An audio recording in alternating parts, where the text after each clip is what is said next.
अस्सलाम वालेकुम दोस्तों, की हाल चाल है। मैं थोड़ा मेज़बान मोहम्मद शाह, तुम देख रहे हो अपना यूट्यूब चैनल सुपर टीवी। मदरसे मंडी आए हैं तो साढ़े नाल ने साढ़े भाई अली बहादुर आए ने सहीवाल तो। सहीवाल कि जगह फार्म आरफ रोड 109 है। एक आरफ वाला रोड 109 सहीवाल तो 4 किलोमीटर 101 9L ये एड्रैस है ते बाकी ना नंबर भी लेने हैं ते माल शाल भी चेक करते हैं। नाले कॉमेंट बॉक्स में लाजमी दसो कि अली भाई का जो रेट कैसे लगे। जे जानवर ने रेट ज्यादा दिते ना तो फिर इन्होंने नहीं बना जी जानवर भी दसने ने, जानवर कैसे ने, जानवर भी दसने, क्वालिटी भी चेक करके दसनी है। बिल्कुल। अच्छा अली भाई की मुल है? शायद भाई 10 पट्ठा ने जी, दुंदियां ने। अच्छा 10 पट्ठा दुंदियां ने जी, सारियां दुंदियां ने, मक्खी चीनियां प्योर मक्खी चीनी। हाँ जी सही हो गया। इन्हां दियां उम्रां तकरीबन उम्र यानी कि 15 14 तो मान 14 दी को 15 दी यानी कि दुंदियां हैं ना, दोंदियां ने ते क्रॉस हो कदों तक होणगियां है?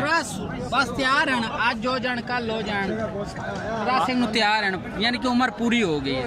उम्र पूरी है। हां क्रॉस बकरा अगर विच होवे। हां जी क्रॉस। अच्छा 10 बकरियां च बकरे किन्ने चाहिए? एक ही बकरा बड़ा जी, एक काफी है। हाँ जी एक ही बड़ा जी। सही हो गया। तो हुण इन्हां दा कोई रेट शेट दिओ, कोई प्यार मोहब्बत वाला रेट जो मुनासिब। शायद भाई आपको तुहानू पता है कस्मां नाल खूब मोहब्बत करी दी है। सही गल। हाँ जी जोड़ा भाई अली भाई दे जेड़े इन्हां दी वीडियो लाई है ऑनलाइन भेजदे ने, कार्गो दी भी सहूलत है। इन्हां दा नंबर शंबर लेने आ बिल्कुल। ते हुण इन्हां कोई रेट दिओ, पैकेज आ सोहना जा। ते शायद भाई अगर कोई भाई सारियां इंटरेस्टेड है ना सारियां च, तुहानू 30,000 नु मिल जाणगी। 30,000 नु पुट्ठा? हाँ जी सारियां 30,000 दियां? नहीं 30,000 पुट्ठा। 30,000 पुट्ठा भाई जान। अच्छा 30,000 बकरे भी आपा को लैन भाई जान। अच्छा बकरे भी बकरियां दे रिया। एक मिनट, बकरियां मड़ी हैं, एक दो सीधियां करो, क्वालिटी सवार के दिखा दीजिए।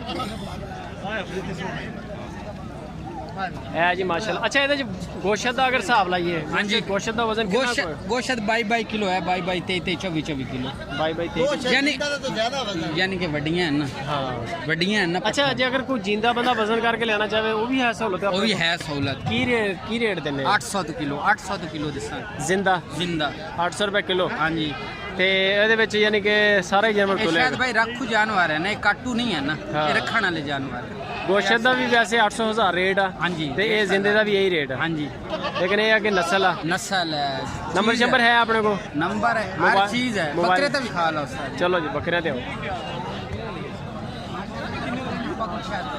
मक्खी छीने सारे 9 10 महीने दे जी।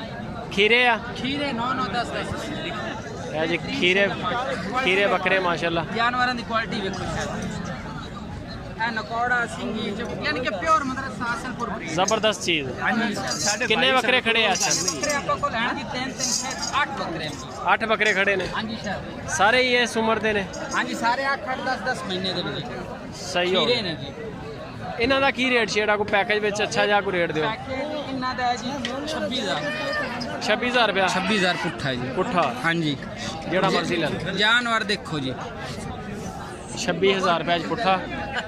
ते अली बहादुर का नंबर जा रहा जी ऊपर, जे अगर किसी वीर को जरूरत हो तो तुम अली भाई ने रब्ता करो। नंबर बोलो अपना। 0301 78 96 733। व्हाट्सअप ही इससे थे 78 96 733 78 96 733 0301। व्हाट्सअप ही ऐसे थे कॉल जी। बकरे इस टाइम इन्होंने को अवेलेबल ने, जे अगर किसी भी भरा जरूरत हो तो रब्ता कर सकता। बाकी कॉमेंट बॉक्स में लाजमी दसो कि जानवर कैसे ने, जानवर कैसे ने, जानवर ते रेटां दा भी लाजमी दसो। क्वालिटी देखो जानवरों की माशाल्लाह प्योर हासिलपुर ब्रीड है, प्योर मदरसा जबरदस्त। हाँ जी माशाल्लाह माल तो सोना है तो कोई शक। पट्ठा ही देख लो जी, पट्ठा दे पट्ठा ने जी 10 पट्ठा नेड़े क्लोज करो जी, क्लोज करो। 8 बकरे 10 पट्ठा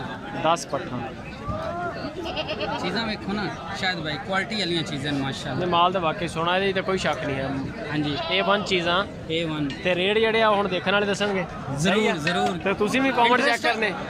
शायद भाई जो इंटरेस्टेड है ना उनसे फिर करते हैं, जो इंटरेस्टेड हो ना माल लेने में उनसे फिर ऊपर नीचे हो जाता है। गुंजाइश है या नहीं? होती है, जरूर होती है। ये नहीं है कि जो मांगा है वो ही मिलना है, ऊपर नीचे होता है जो सौदे में। सही है, जो इंटरेस्टेड है वो करते हैं भाई। चलें जी कमेंट भी चेक करते रहें आप, ठीक है? कमेंट में आएंगे रेट इनके क्या रेट आते हैं, ठीक है? ठीक है दोस्तों, लाइक कमेंट शेयर लाजमी और बताएं रेट के कैसे लगे भाई।